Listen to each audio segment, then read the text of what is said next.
My name is Mara Linton, and the night I realized peace could look like revenge, everything in me changed. I'd shared my life, and my home, with a man who treated my kindness like wallpaper, something to decorate his comfort. When he invited another woman to stay and suggested I get a hotel, I finally understood. He'd already made me a guest in my own life. So I packed not just my things, but every piece of myself he'd tried to own, and left him with nothing but silence. Where are you watching from? Drop your location below, and don't forget to subscribe for more stories like this. The night everything changed, the apartment carried the faint scent of lemon cleaner and the unspoken tension that always arrived before Ryan wanted something from me. I was curled on the sofa, legs tucked beneath a blanket that was mine, answering client emails beside a coffee table that was mine, across from a TV and sound system that were mine. In the corner, my paludarium glimmered under the lamplight, a miniature ecosystem of ferns, moss, and water, where tiny frogs blinked like green punctuation. It was the one thing I had dreamed of since childhood, built slowly piece by piece, a quiet cathedral in glass. Ryan sat too close. That was his tactic, proximity as persuasion. "We need to talk," he said, smiling in that way that already assumed forgiveness. I looked up, half expecting talk of dinner plans or new paint colors. Instead, he dropped it as lightly as weather. "Sierra's coming to town. I told her she can stay here a week." At first I laughed, because my mind needed something sane to cling to. "Stay here?" I echoed. "On the couch," he said casually. "It's not a big deal. If you're uncomfortable, you can go to a hotel." The word hotel struck like a match. Not an offer, an instruction. It meant, "This is my apartment. You are optional." The impulse was to explain why that was absurd, to remind him that we split the bills, that most of what surrounded us belonged to me, that relationships are conversations, not decrees. But explanations had become the furniture of our days, moved around, ignored, and dusted only when guilt visited. He'd rolled his eyes when I didn't answer messages fast enough. He'd called my paludarium clutter. He'd shifted my desk into the hallway without asking. My apologies had begun to sound like a woman rearranging the outline of her own disappearance. "How considerate," I said flatly. He heard gratitude. "I knew you'd understand." That night, he slept. I didn't. People who believe their world is right don't lose sleep over it. I lay awake, staring at the ceiling, listening to the soft hum of water and life in the paludarium. It wasn't about Sierra. Not really. It was about every inch of space I'd surrendered until my name lived only on receipts. At dawn, the city outside the window looked bruised and unfinished. I showered, drank coffee I couldn't taste, and booked a suite 3 blocks away, one with marble floors and silence that didn't apologize. Then I called a moving company that specialized in high-end clients, the kind that wrapped your belongings like artifacts. The woman on the phone, Kara, spoke with precision and care. They could come in 2 days while Ryan was at work. "We'll treat the paludarium as live transport," she said. "Temporary humidity rig we've handled worse than orchids." I made a list. Sofa, TV, sound system, desk, chair, framed prints from Lisbon, books, clothes, cookware, the rug I'd bargained for at a street market, and of course, the paludarium. After Ryan left for the gym, I placed small colored stickers on each item. I felt like a ghost labeling the house she once haunted. 2 days is an eternity to coexist beside a secret. Ryan moved through the apartment as though he owned it. I moved around him like receding tide. When he texted a photo of the wine he planned to open for Sierra's arrival, I turned off read receipts. When he mentioned his mother, Claudia, wanting to stop by to tidy up, I locked myself in the bathroom and counted the tiles until the urge to cry passed. Move day arrived crisp at 9 o'clock. Ryan left at 8, as predictable as habit.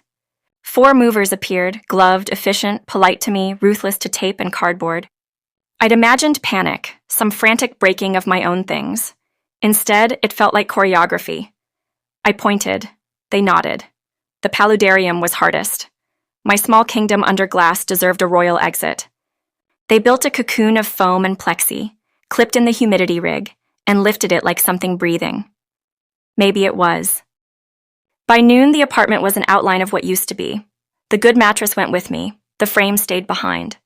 I left his chipped plates and dull cutlery. In the living room, only the cheap coffee table he'd bought remained, stranded like an afterthought. The space echoed. I unfolded the inflatable mattress I'd purchased just for this. I placed it exactly where the sofa had been and centered a note on it, neat and deliberate. Enjoy. It wasn't my kindest act. It was my truest. The suite felt surreal, the way self-kindness feels when it's long overdue. The jacuzzi hissed softly. The window framed a square of skyline that looked like a beginning. I placed my small suitcase in the closet and stared at the empty hangers. White, waiting, honest. I bought a plant from a corner shop to make the room feel like a page turned rather than a pause. The first messages arrived while I sat at the rooftop bar, a glass sweating in my hand. "Where is everything?" Ryan wrote. Then, "What did you do?" Then the inevitable, "This is theft. Bring it back or I'll report you." Claudia joined the chorus soon after. "You're unstable. You're ruining my son's life." I scrolled slowly, like pressing on a bruise to confirm it still hurt. My single reply, "Everything I took is mine. Check your receipts. Good luck with Sierra." Then I turned the phone face down and let the ice melt. There's a silence that isn't absence. It's the sound of something ending clean. That night I slept deeply, for the first time in months. Morning brought light like forgiveness. I patted across cool tiles, made coffee, felt its warmth as proof I was real. Downstairs, life continued. A couple arguing with the bellman, a family laughing over luggage. I tried to breathe like my lungs belonged to me again. Still, curiosity is sabotage. I checked my phone, 40+ messages, 15 missed calls, one from an unknown number. "Hey Mara, it's Paul. You okay? Ryan's saying you cleaned him out. Sierra's already on her way. Call me." Paul had been our mutual friend, the one who noticed cracks but never stepped through them. I typed and deleted twice before settling on the truth, stripped bare. I took what I own. I'm fine. I didn't add the rest. And for the first time, I actually believe it. By afternoon, Kara from the moving company emailed, "All items secured in climate-controlled storage. Paludarium stable." I exhaled, long enough that the room tilted. The frogs were safe. So was I, or close enough. At sunset, the city dressed itself in light. From the window, I watched traffic streak below, red and white threads weaving through twilight. There's a difference between being left and leaving. I hadn't been left. I'd simply left before someone else packed away my worth. My phone vibrated again, an unfamiliar number. "Hi, I'm Sierra. I don't want any trouble. I just need a place for a few days." "I didn't know you weren't okay with it." Her tone was soft, almost kind. I felt a flicker of sympathy for her, not him. But compassion isn't consent retroactively granted, and kindness doesn't rent out boundaries. I didn't reply, not yet. In the bar, bottles clinked like wind chimes. A woman somewhere laughed freely, the sound of someone uncounted, unmeasured. I wanted to remember how to laugh like that again. Then the elevator doors opened and two silhouettes stepped into the lobby light. Familiar, unwanted. Ryan and Claudia, certainty and judgment in human form. Their eyes searched, hunting. I set down my glass, nodded to the bartender, and turned toward the inevitable. Ryan's voice found me first. "Mara, we need to talk." Too loud for the marble lobby, too soft for apology. Claudia hovered behind him, the sharpness of accusation in pearls. I stood near the elevator, arms folded, pulse steady. "There's nothing to talk about. I took what's mine." "You left the apartment empty," he snapped, loud enough to draw stares. "You had no right to touch my stuff." "Your stuff?" I asked quietly. "The sofa I bought? The TV I paid for? The paludarium you called ugly until it got you likes?" Claudia's eyes flashed. "My son opened his home to you, and this is how you repay him? With theft?" Ryan's expression wavered. Confusion, maybe realization. Claudia wasn't done. "You can't disappear with everything. We'll sue." "You can try," I said, calm as glass. "I have receipts for every item that left that apartment. Do you?" Silence cracked between us, brittle and absolute. I let it hang before walking away toward the elevator. In the mirrored doors, I caught my reflection. Not triumphant, just emptied like the apartment I'd left behind. When the elevator doors closed, the lobby noise fell away like a curtain dropping. The mirrored reflection of my face stared back. Eyes sharper than I remembered, mouth set in something that was neither smile nor sorrow.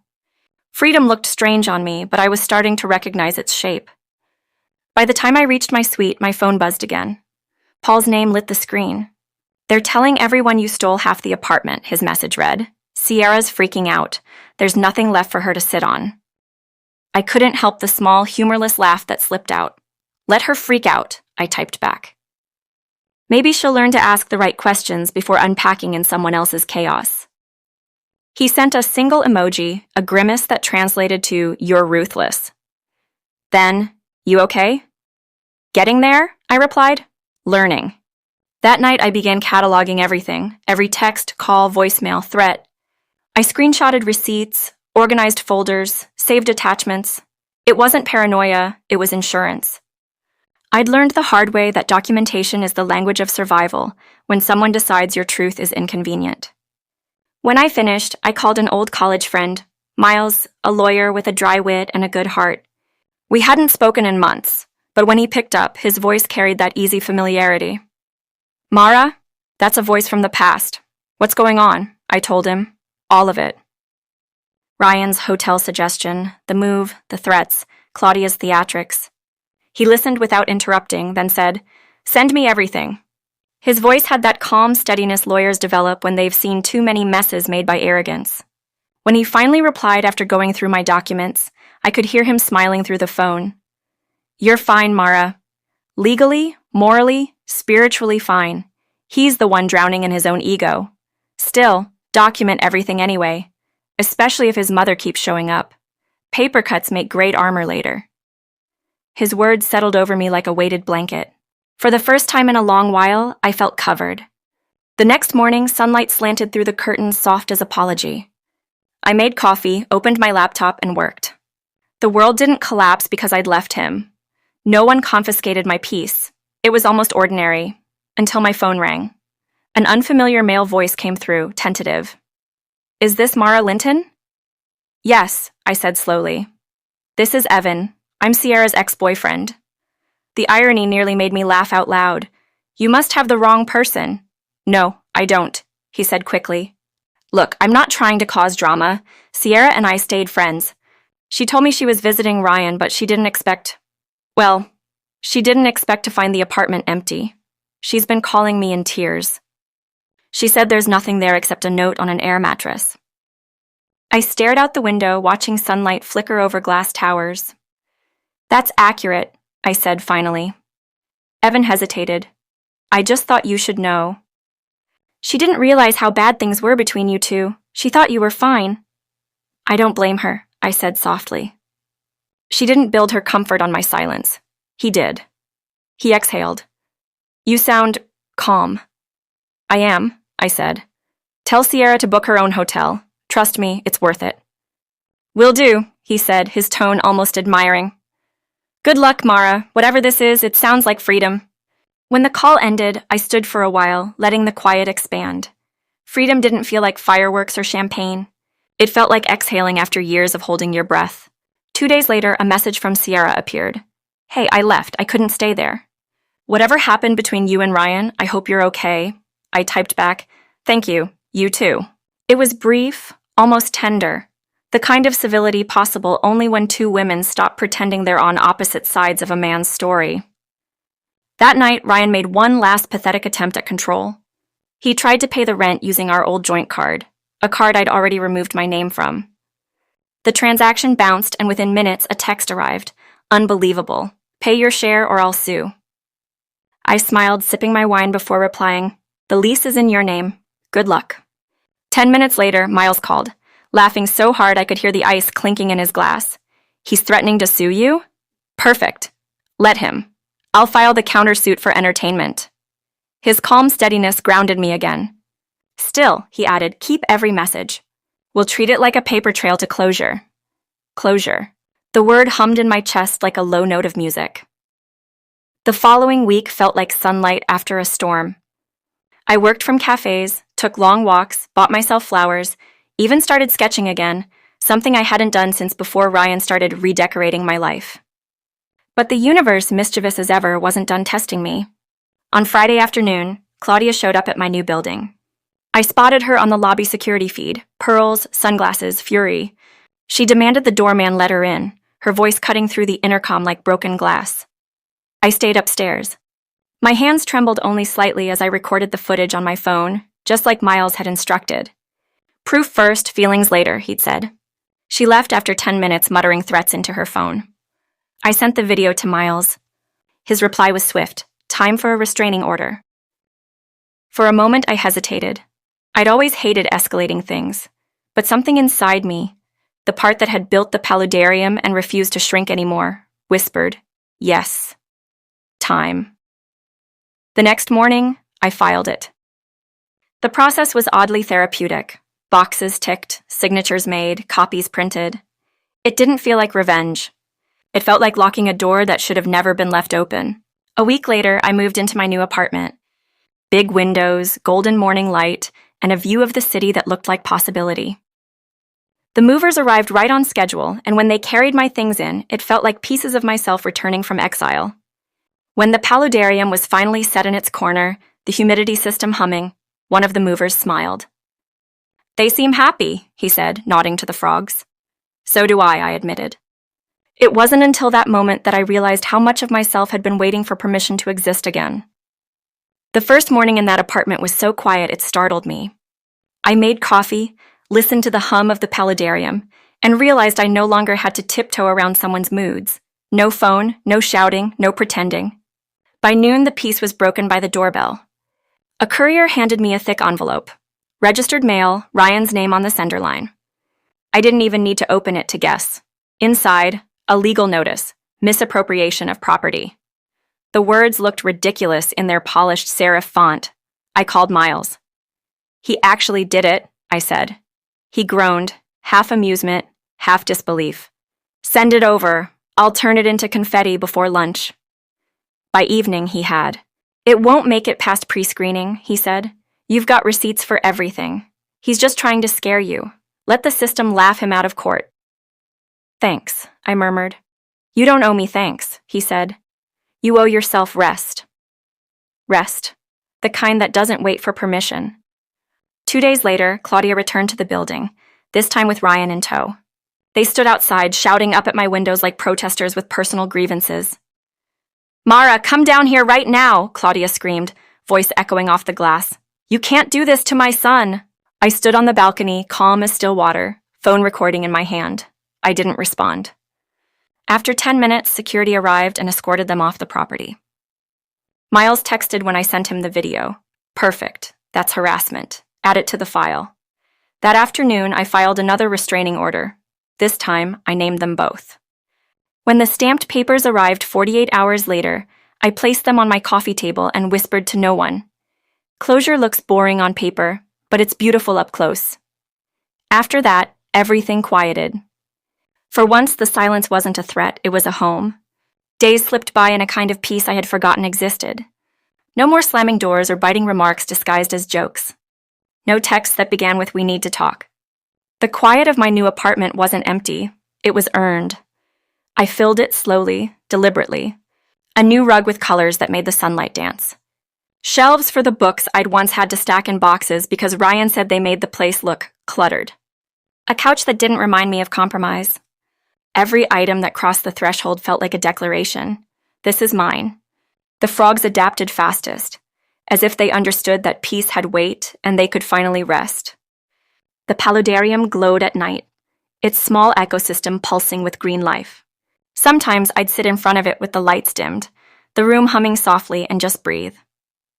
A week after the restraining order was approved, I received another message, this time from Paul. "Just a heads up. The court tossed Ryan's lawsuit. Judge said it was an emotional tantrum in legal form." He added a laughing emoji. "He's furious. Sierra moved out. Claudia's pretending to meditate on social media." I couldn't help but smile. "Good for her," I wrote back. Silence suits her. That evening, I poured myself a glass of wine and sat on the balcony. The city sprawled below like an ocean of moving light. The air smelled faintly of rain, and for the first time in a long time, I wasn't waiting for something to go wrong. Miles called later that night to confirm the dismissal officially. "Case dead," he said cheerfully. "No chance of revival. You're free." Those 2 words, "you're free," landed in me like a slow sunrise. He paused before hanging up. Change your number, Mara. Cut the last string. I did. And when the new SIM registered, a strange lightness filled the room, like oxygen after too long underwater. It wasn't dramatic, just quiet relief, the kind that hums at the edges of your pulse. Weeks passed in soft, unhurried colors. I worked, cooked, and took evening walks without explaining my whereabouts to anyone. Some nights, I caught myself expecting a text from him, some lingering ghost of habit, but the expectation faded faster each time. Loneliness visited, yes, but it didn't stay. It had no furniture to sit on here.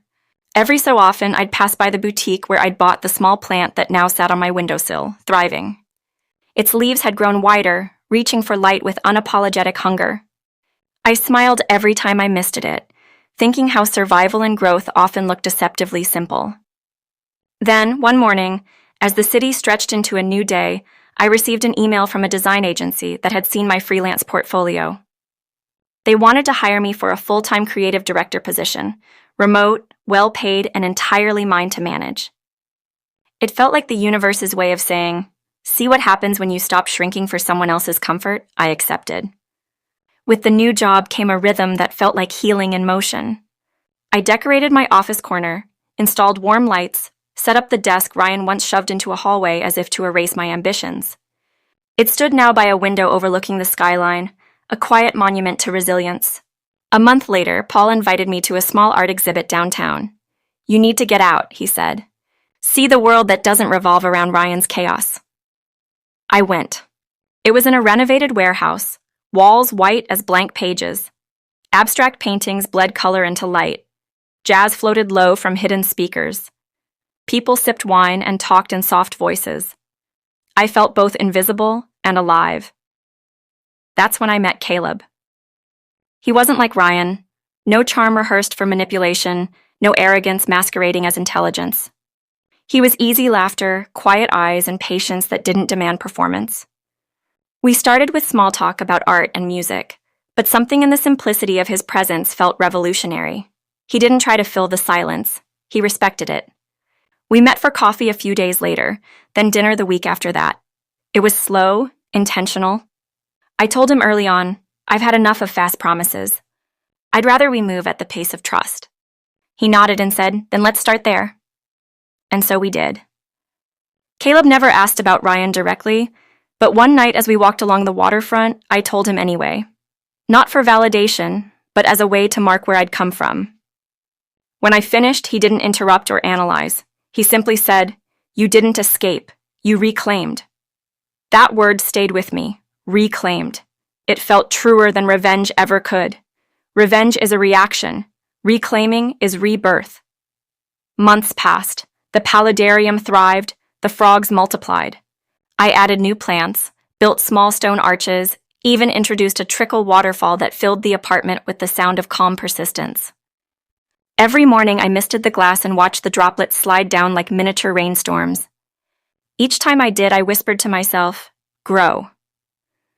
One afternoon, Paul texted again. Heard Ryan finally moved out of the old place. Sold your sofa for a third of what it's worth. Guess he needed the cash. Claudia's telling everyone she manifested inner peace. I laughed so hard I nearly spilled my tea. Let them rewrite their stories, I typed back. I'm busy living mine. That evening, I went through some of my old files, the photos, the messages, the documents I'd kept for protection. I stared at them for a long moment before dragging the entire folder into the recycle bin. Then I emptied it. No hesitation, no second glance. That was the real closure. Not a courtroom ruling, not a restraining order, but the decision to stop carrying proof of pain just to validate my healing. Caleb noticed the change in me before I did. You breathe differently now, he said one night as we sat on my balcony. I stopped holding my breath, I said. We sat there in comfortable silence, the city glowing beneath us, the frogs humming softly inside. He reached over, not to possess, but to anchor, a hand resting gently on mine, steady and unassuming. In that moment, I thought back to the girl who once believed she had to apologize for taking up space. The woman who explained her right to exist until her voice cracked. She wasn't gone, just integrated, wiser now, awake. Some memories still stung. The look on Ryan's face when he realized he couldn't control the ending. Claudia's voice echoing accusations in public. But even those memories had softened. They were chapters, not cages. I realized then that the most satisfying revenge was not destruction, it was peace. The kind that doesn't need witnesses. The kind that grows quietly in the aftermath of chaos. A few weeks later, I attended a small client gala through my new job. It was held at a downtown hotel, the same one where I'd first fled after leaving Ryan. When I stepped into the marble lobby, the scent of citrus cleaner brushed against memory, and for a heartbeat, I was back in that moment of decision. Only this time I wasn't the woman escaping. I was the woman arriving, whole, steady, and unafraid. Someone once said that endings and beginnings wear the same clothes. They were right. That night, as I looked at my reflection in the hotel's glass doors, I saw both, the ending of a story that had tried to erase me, and the beginning of one I had written myself. I stayed a little longer after the event ended, sipping water at the rooftop bar, the same spot where I had once received Ryan's furious messages. The city lights shimmered below, endless and alive. I pulled out my phone, not to check for texts, but to open my notes app. I typed a single line. Freedom isn't walking away, it's walking home to yourself. Then I saved it. When I finally returned to my apartment that night, the frogs were singing, their voices a soft, pulsing rhythm of survival. I sat on the couch, my couch, and smiled at the quiet. It wasn't the silence of fear anymore. It was the silence of ownership. Sometimes I still think about Ryan, not with bitterness, but with the distant curiosity one feels toward an old photograph, a relic of who I used to be. If I saw him again, I think I'd simply nod and keep walking. Not out of spite, but because I no longer owe that story another page. Now, when I stand on my balcony and watch the city breathe beneath me, I understand something I didn't before. Peace isn't a gift someone gives you. It's what's left when you stop giving everyone else the power to take it away. My name is Mara Linton, and I'm not the woman who left in the middle of the night. I'm the woman who stayed gone. And that, I've learned, is the quietest, strongest revenge there is.